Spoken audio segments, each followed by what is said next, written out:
Dito sa video na to guys, muntik na ako masunog dito. Akala ko kung ano na yung nasusunog, ako na pala.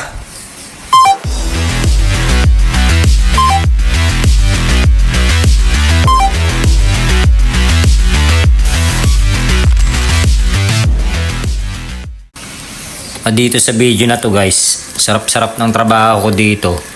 Meron nang nangangamoy sunog mga idol. Hindi ko namamalayan, nasusunog na pala yung aking apron dito mga idol. Sobrang napakadelikado rin talaga ng aming trabaho mga idol, no? So ayan, makikita nyo rito mga idol, panoorin nyo na lang. O diba mga idol? Kala ko ano yung nangangamoy sunog dito mga idol. Ako na pala yung nasusunog dito mga pre.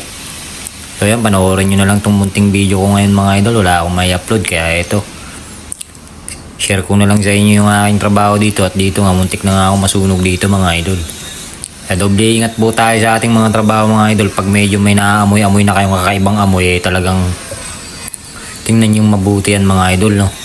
Baka kayo na yung mismong nangangamoy sunog mga idol. Tulad na itong nangyari sa akin mga idol. So ito nga, tatanggalin ko na dito mga idol, no?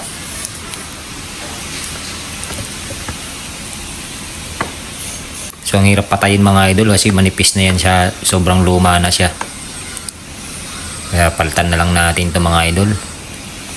Kuha tayo ng bago. So yan nga mga guys, tinanggal ko na nga siya guys.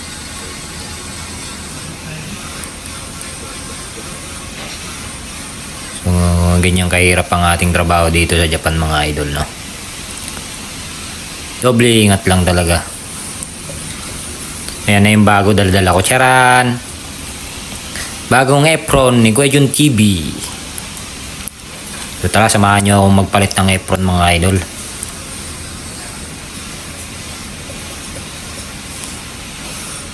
So itong at bagong bago. Ang sarap magtrabaho nito kapag bago ang apron mo nga mga idol. Mga ilang araw lang isunog na naman ito mga idol.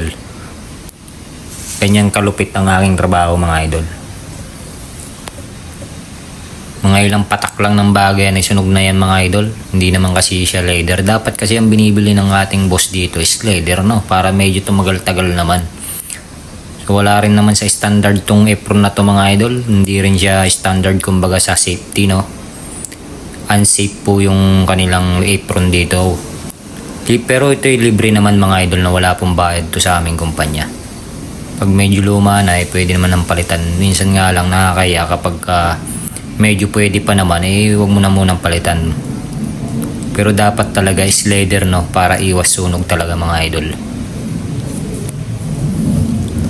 So yan, sinusuot ko na nga pala ang aking bagong apron mga idol. So panoorin mo na lang to hanggang dulo at kung mapadaan sa wall mo ang video ito mga idol at mapanood mo mga pala mga idol, baka naman po pwedeng pakisubscribe mo na ang ating channel mga idol.